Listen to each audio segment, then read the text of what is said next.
Biden administration, as part of the bipartisan infrastructure law and the funding that it provided, have been trying to find some demonstration projects for real high-speed rail. There really isn't in the United States yet. That means trains going 200 miles an hour. And this project, which was already being planned, is one of the areas where the federal government has seeded some investment, where you have a private operator who wants to get it up and running, where they have a target, pretty ambitious, of getting it running by 2028 in time for the Olympics. And so all of this is exactly what the administration was looking for, basically a proof of concept to get real high-speed rail going in the United States for the first time. Okay, Tim, can we get to the drama now? Yeah, let's get to the drama. Yeah. Okay, so... Well, someone's got to build the trains. And there are really two entities that applied, that tried to win the business. Siemens, which is based in Germany, obviously, and Alstom, the French company.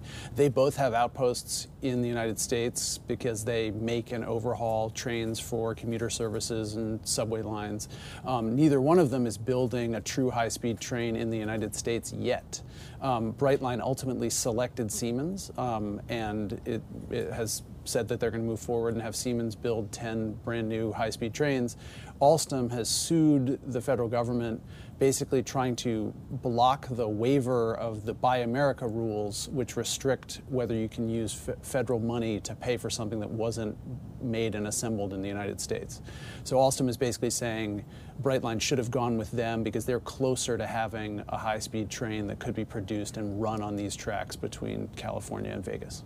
Okay, so what happens next year that we have these two feuding companies? If Siemens is already going to be manufacturing these trains, is there a chance now that the other company kind of comes in and, excuse the pun, but derails that production? It's kind of hard to avoid the derailing puns here. Alstom is certainly hoping that they can do that. Siemens is plowing ahead. They've announced that they're going to put a factory in New York. They've extended a sort of olive branch to labor to organize that factory. That was part of their pitch, really, to make themselves an attractive option here.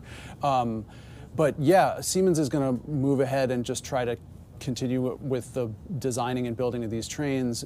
Right now, there's an ongoing court fight because of the Alstom suit, and Siemens and Brightline have joined that lawsuit to try to argue against this move by Alstom. But at least for now, the project appears to be moving forward. If Alstom is successful, it really is unclear what this would do to Brightline's schedule, and certainly it would be likely that the timetable of 2028 would slip. Why are train cars meant for California being built 2,500 to 3,000 miles away in perhaps Horsehead, New York? Certainly one of the things that everyone was watching as the law was passed and then as the funding has been doled out is whether these facilities would go to states that have strong political connections. The Senate Majority Leader, Chuck Schumer, is a big longtime booster of Alstom because they have a factory in Hornell, New York. He was there to celebrate Siemens' plans to open one in Horseheads, New York.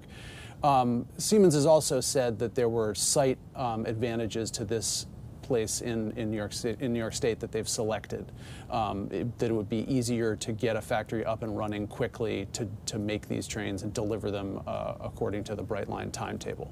But it's certainly the political considerations and the considerations of doing this work, at peace with the unions involved. All of those were in the mix.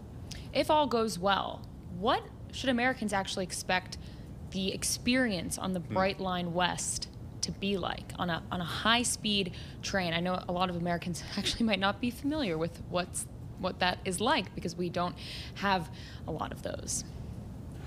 I mean, really what they're aiming for is the state-of-the-art that has existed for a long time in Europe and Asia.